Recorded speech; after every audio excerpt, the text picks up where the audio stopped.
Hello, I'm Annie Musu, a certified EFT tapping master practitioner. I help women build confidence, set boundaries, and enjoy healthy relationships. Welcome to my podcast, Hush Your Mind, Building a Better Relationship with Yourself. On this show, I offer practical wisdom to help you clear fears, limiting beliefs, and trauma so that you can gracefully create a life you love. Today, I'm going to talk to you about 5 reasons why we hold on to the past and how to let go. It's like snatching a security blanket from a kid or ripping a Band-Aid off of an open wound. You can't quite do it. Ditto with letting go of the past. That's the dilemma, isn't it? It happened 10 years ago, 6 months, or 2 weeks ago. You experienced something horrible. You play the scene over and over in your mind. It's anguishing. You try to let go of the past and do everything you can, but you're stuck. And it hurts like hell. Why would we hold on if it hurts so much? Listen to these 5 reasons and see which one speaks to you. Reason number 1, you're afraid of the unknown. You're used to the pain. It's what you've known your whole life, or a good part of it. Maybe your parents and their parents have had similar experiences. When you function a certain way for a while, it can feel like that's just how things are. People tend to stick to what they know, even though it causes suffering. Letting go is scary. Since life is unpredictable, knowing what to expect is reassuring. At least with the current pain, you know what to expect. Your inner critic uses your fear of the unknown to protect you. Better not take any risks. You don't know what's out there. You're hurting so much already. What if you get hurt again? Logical. Thanks, inner critic, for trying to keep us safe. Yet, abiding your fear reinforces your pain and keeps you from moving on. Unconsciously, you've confused who you are with your past. How to let go when it feels like you're cutting your arm off. But you don't have to define yourself by your experience or pain. You are not your past. Number 2, you believe your pain protects you. It's a simple idea. If I hold on to the painful experience, I can keep it from happening again. You're barely functioning with the horrific experience burned into your mind. It'd be unbearable to do it all over again. So you put immense pressure on your shoulders to be extra vigilant. I could never forgive myself if it happened again. Watching for signs of a potentially painful experience gives you the sense of being in control, but it's a false sense of control.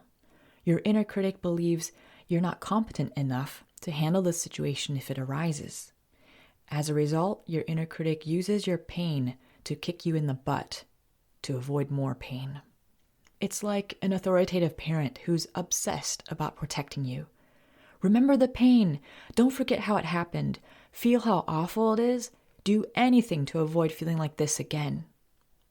Even though good intentions motivate this way of thinking, you're unconsciously doing more harm. You're living in the present through the past, which sets you up for more unhappiness. Reason number 3, you want to punish the perpetrator. They hurt you so much. Forgiving them is unthinkable.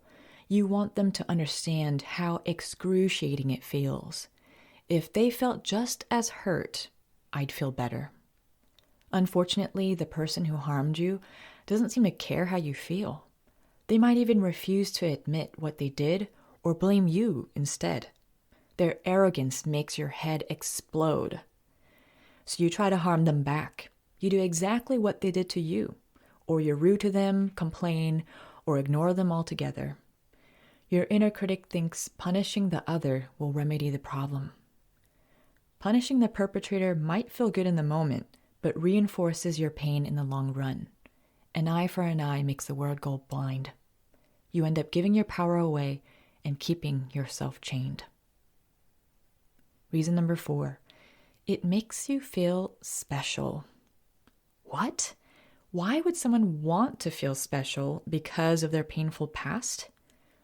I don't think anyone does it on purpose. We've learned to base who we are on past experiences, among other things. When you let the past dictate your value, you sabotage your potential. As a result, you lock yourself into your own prison. And some people get used to the prison. Knowing what to expect, even if that means suffering, can give you a sense of security. Because not everyone has gone through what you have, it makes you stick out of the crowd, which means people may treat you nicer or pay extra attention to you. If you don't get special treatment, you might get angry and demand it of others. If you feel ashamed because you used your past to get special treatment, forgive yourself. We do what we can to feel loved. It's human. Reason number 5, you want to feel loved, safe, and cared for. Let this seep in. You deserve to feel loved, safe, and cared for. You deserve to feel loved, safe, and cared for.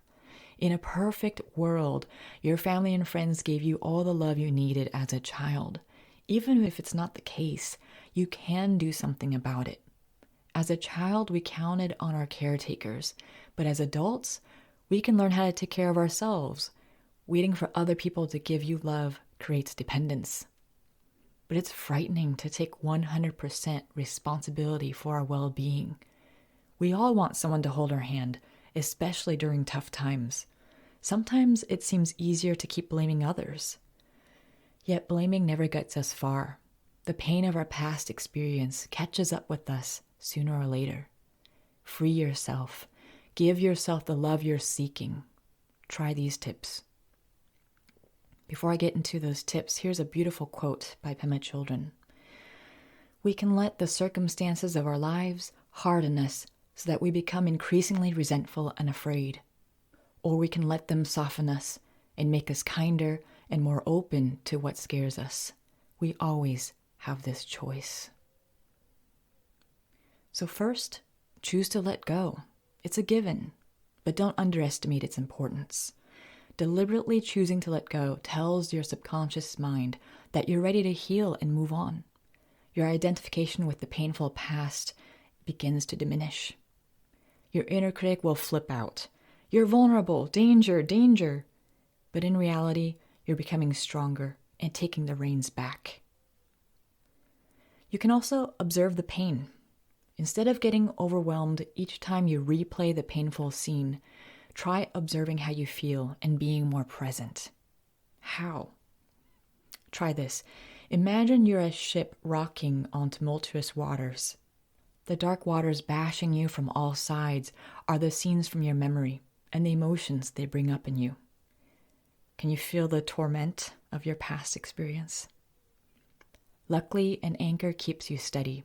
Let yourself glide over the angry waters. Before you know it, the storm calms down and peace returns.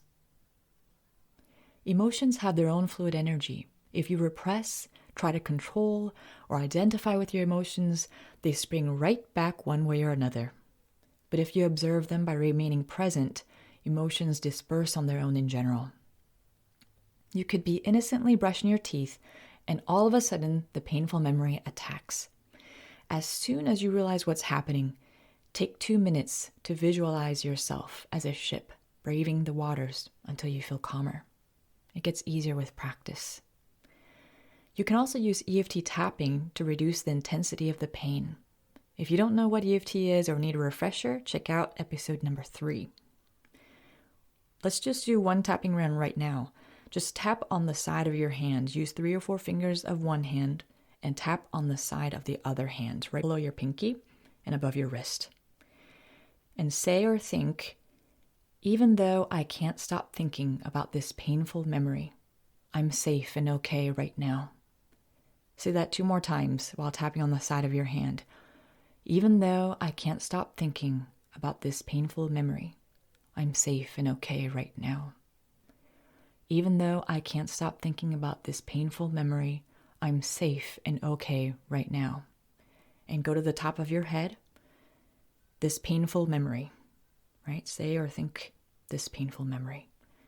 Then go to the beginning of your eyebrow, this painful memory. Side of the eye, this memory. Under the eye, this memory.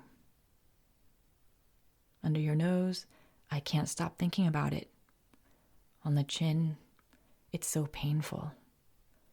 Collarbone, this painful memory.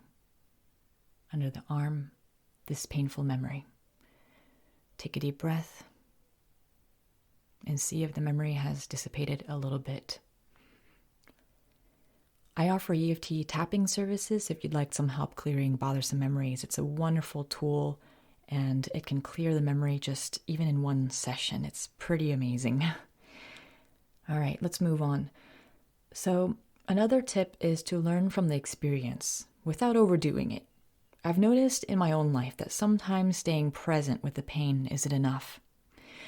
If the painful memory keeps haunting you, see what you can learn from it.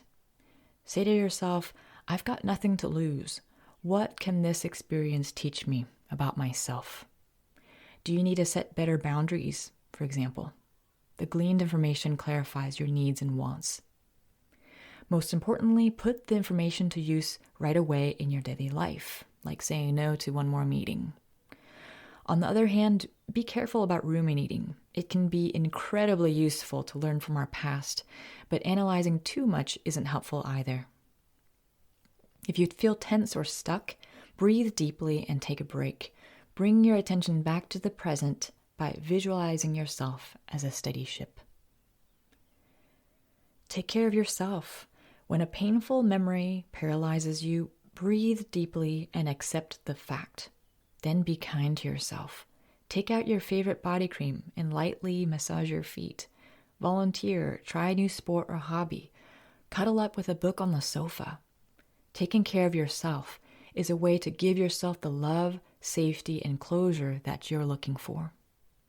And lastly, celebrate the good in your life. Train your mind to see that the glass is also half full by noting all that's well in your life. Everyone takes things for granted without realizing it. Even if you feel like you're living in hell, muster up the courage to see at least one good thing in your life right now. At first, practicing gratitude can be painful, but with any new habit, it gets easier with time. So let's summarize 5 reasons why we hold on to the past. 1, we're afraid of the unknown. 2, we believe that our pain protects us. 3, we want to punish the perpetrator. 4, it makes us feel special. And 5, we want to feel loved, safe, and cared for. And 5 ways to let go of the past include 1, choose to let go. 2, observe the pain and use EFT tapping to reduce its intensity. 3, learn from the experience without overdoing it. 4, take care of yourself. And 5, celebrate the good in your life. Thank you so much for joining me in this episode of Hush Your Mind. I'm currently offering free EFT tapping sessions in exchange for a short interview. Sign up for your session at hushyourmind.com/interview. You can also find the link in the show notes. May you have the courage to love and accept yourself. Be well and take care.